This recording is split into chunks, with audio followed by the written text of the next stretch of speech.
Good morning. I'm Claude Rossiger, and some of you know me as a very long-time resident of Wolfeboro, all of my adult life, basically. And I have been involved over the years, as many of us who have lived here any length of time, in town affairs on and off. Sometimes very much, sometimes not at all, but always watching with the eye of an interested citizen and the care, the concern of an interested citizen. I think that it's self-evident that our town has changed. It's no longer what it once was, and it will not be that again. That's exactly what has happened across New England. Life has changed. People live their lives differently, and there's no going back. This is probably the case in all periods of time, and it's not necessarily something to be regretted. Life goes on, goes forward. We would like to think that at least it goes forward in more positive ways than negative ways. I'm not sure that's the case in Wolfeboro anymore. Two things have happened, and they are structural. The first is that we, the citizens, the taxpayers, are no longer represented at the level of the town.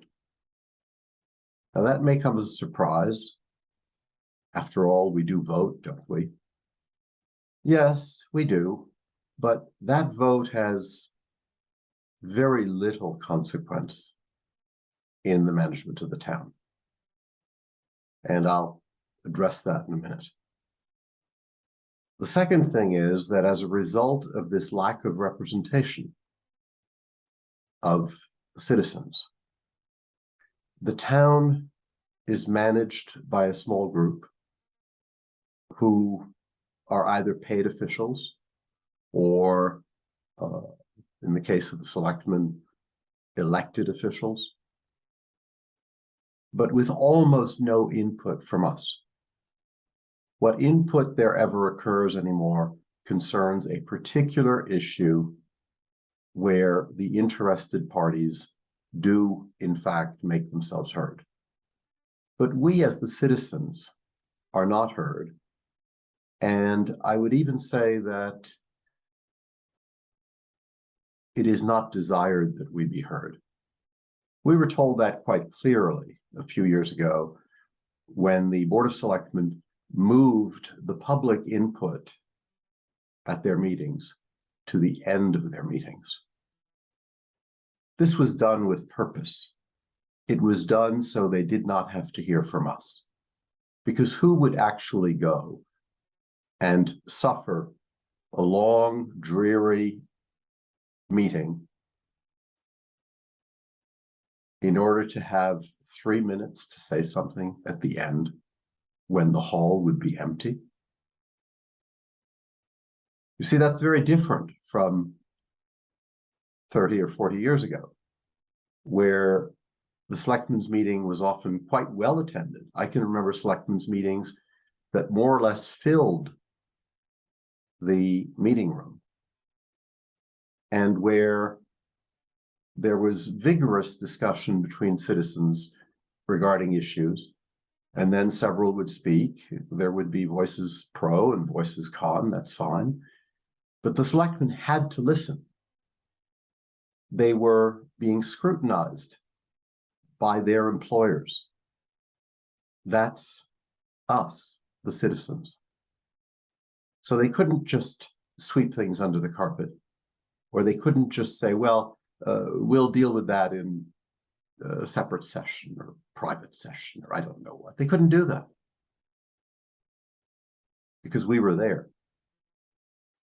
Now, I want to make a point right now that this series of broadcasts that I will record are not and will not be personal attacks on anyone. I don't think that what has gone wrong in the town of Wolfeboro can be drawn to a person or persons. I don't think the people that we elect, the people we appoint, are bad people. I don't think that at all. I think that what has happened is structural. We elect our selectmen. That process is no different than it ever was. It's rare to have someone campaign for the office of selectman with a clearly enunciated purpose. Basically, the purpose is to become a selectman. What that person will do, we actually have no idea. And when we vote for someone, we say, oh, well, Charlie or Jane have done a lot for the town. Yeah, I think they'd be okay. But actually, we have no idea. And Charlie and Jane don't have any idea either. They have no relevant experience. Now, that's okay to the limit of representation. But it doesn't work for management.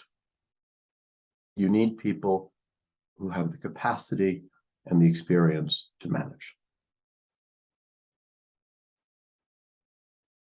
So what happens in our form, because we voted a town manager form of government, that's a legal form under the statutes of the state of New Hampshire, we employ a town manager who is supposed to be someone of the necessary qualification to manage a budget the size of our towns, to manage the number of employees we have, to manage. The reality is that the Board of Selectmen were loath to give up their prerogatives of interfering in pretty much everything. That's a very human thing to do, by the way. It's not necessarily evil or bad.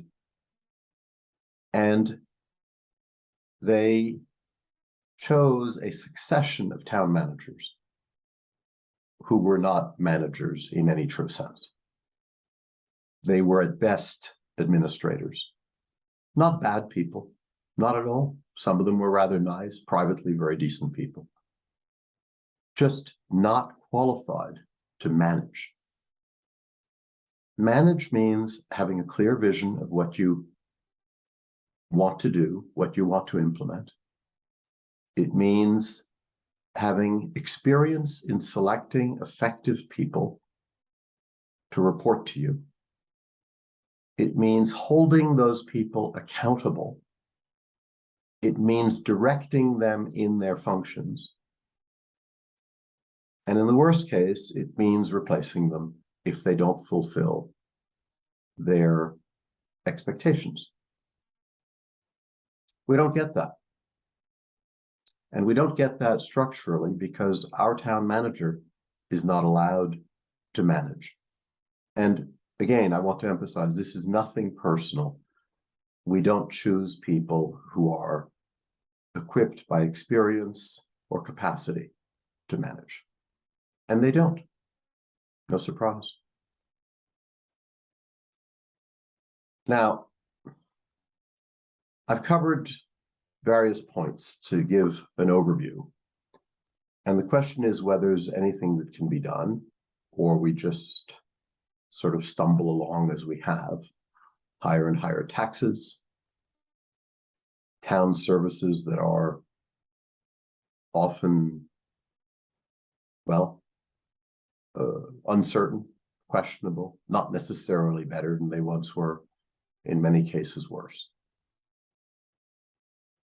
And there is the good citizen effect where a certain number of good citizens like to speak no evil about their town. It's not about evil. It's about respecting the citizens, respecting their contribution, respecting the work they have to do to pay the taxes that fund the town. It's about respect. So how might we restore some kind of accountability? There is none. There is none. What we have is a system, by the way, and I'll describe that quickly, but I'll touch on it in a subsequent broadcast. We have a system whereby the selectmen, Board of Selectmen, is elected more or less by drawing numbers from a hat. It's essentially that. These people then see to a town manager, but they don't want that town manager to actually be a manager, so they hire somebody who's not, by experience or qualification, capable to fulfill that function. By the way, it's not remunerated at the level that a manager would be remunerated for the job. So they're not going to get anybody applying who actually has the capacity that we want. And then that person has department heads. And systematically, not being qualified in management, the town manager defers to department heads. So whatever arises, it's the department head who runs the town, not the town manager, not the selectmen who represent us. It's the department head, taken as the expert. But I think today we have a common appreciation that experts are not always quite as expert as might be advertised. So I bear no ill will to anyone in this matter. I think it evolved from the way that life has evolved. I think that we let it happen because it happened the way you boil a frog. It gets a little bit warmer each time, and in the end, the frog is boiled. Well, we're now boiled. So how do we get out of the pot? And I think we can.